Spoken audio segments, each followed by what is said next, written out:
आपल्याला माहिती आहे मोठी एकादश आणि महाशिवरात्री म्हणलं की आपले फॅमिली मेंबर म्हणजे सगळेच उपवास धरतात इथं. मग एकादश ही मोठी एकादश असल्यामुळे सकाळपासूनच आपल्याला लवकरच आवराआवरी करायला सुरुवात करावी लागते. एकादश असल्यामुळे अंघोळीपासनं ते स्वयंपाकापर्यंत लवकर तयारी करायला लागते आणि सगळ्यात सुरुवात अंघोळ झाल्यानंतर आपली देवपूजापासून होते. आपली घरातली देवपूजा झाल्यानंतर मग आपला स्वयंपाकाचा राडा सुरू होतो. स्वयंपाकाचा राडा झाल्यानंतर मग आपण देवाला नैवेद्य दाखवत असतोय. घरातली कामं पटपट आवरली की मग आपण पण रिकामे होतो आणि आपल्या बायकांचे कामं कसे रोज चालूच असतात काही नाही काही आणि एका मेनूवर तर कधीच भागत नाही आपलं. मग आता उपवास म्हणलं की खिचडी सगळ्यात अगोदर आपल्या डोळ्यासमोर दिसते. मग खिचडी बनवण्यासाठी आपल्याला साबुदाणा हा अगोदरच्या रात्रीच भिजवत ठेवावा लागतो. तेव्हा दुसऱ्या दिवशी तो छान असा भिजतो.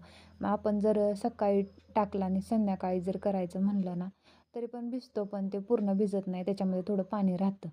साबुदाणा टाकताना पण असं टाकायचं की एकदम जो साबुदाणाचा थर आहे ना आपला, त्याच्यावर नॉर्मल पाणी वरती आलं पाहिजे. असं टाकला की साबुदाणा आपला खूप छान भिजतो.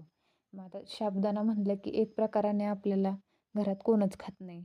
सगळ्याला वेगवेगळे मेनू लागतात इथं. मग त्याच साबुदाण्यामधले 1.5 वाटी साबुदाणा मी भिजत टाकला होता. त्यातली 1 वाटी मी छान असं साजूक तुपातली खीर बनवली. नंतर जे आपले उपवासाचे चिप्स असतात, पापड्या असतात आणि तसले शेंगोळेसारखे राहतात ते सगळं छान असं तळून घेतलं. ते घेतल्यानंतर नुसतं तेवढं करून पण चालत नाही.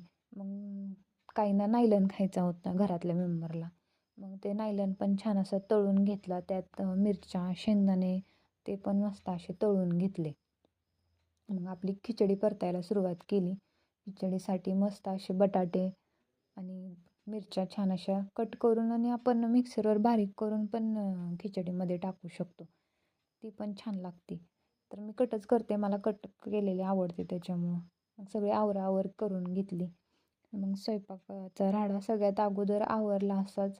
म्हणलं मागं आमच्या घरामागे एक जुनं विठ्ठल रुक्माईचं मंदिर आहे. तिथं म्हणलं सगळ्यात अगोदर आपण नैवेद्य दाखवून यावा. घरातील देवापुढे एक प्लेट मांडली आणि मागच्या देवापुढे पण सगळे थोडं थोडं थोडं प्लेटमध्ये मांडून मग तिकडे जायला निघालो म्हटलं. मग कसं घरातल्या लोकांना पण भरपूर कामं राहतात इथं. कामामुळे सगळे इकडं तिकडं पळत आहेत. गडबड करतात जेवणासाठी, आपल्या उपवासाचे पदार्थ खाण्यासाठी.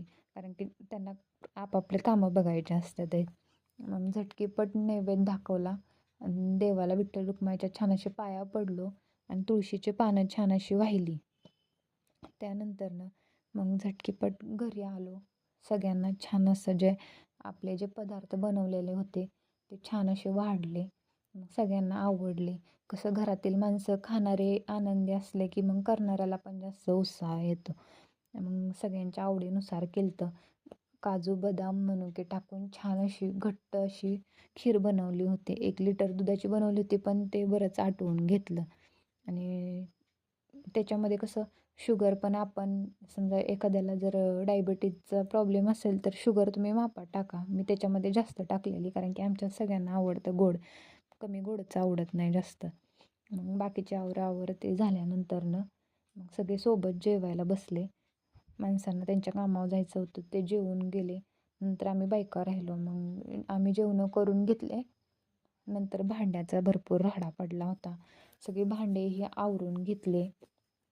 छान असं विठ्ठल रुक्माईचं दर्शन घेऊन आल्यामुळे एकदम फ्रेश वाटत होतं आणि छान पण वाटत होतं. पंढरपूरला आपण जाऊ शकत नाही, पण इथूनच विठ्ठल रुक्माईला छान असे हात जोडले की मनात श्रद्धा असल्यानंतर आपल्या भावना देवापर्यंत पण पोहोचतात असं म्हणतात इथं. पण आज पंढरपूरमध्ये भरपूर गर्दी असते, कारण की वाऱ्यात पंढरपूरमध्ये पोहोचलेले असतात तिथं आणि सगळे दर्शनासाठी भरपूर रांगा तिथं लागलेल्या असतात त्यामुळे छानपैकी म्हणजे भक्त असतात इथं. जेवढे लांबून चालत येतात इथं दर्शनासाठी, त्यांच्या भरपूर लाईनी लागलेल्या असतात तिथे. मग एवढे 2-4 दिवस गर्दीच राहते. इथूनच पांडुरंगाला हात जोडले आणि म्हणलं तुझा आशीर्वाद सगळ्यांच्या आयुष्यामध्ये असाच राहू दे. अशा पद्धतीने हा आषाढी एकादशीचा दिवस खूप छान गेला.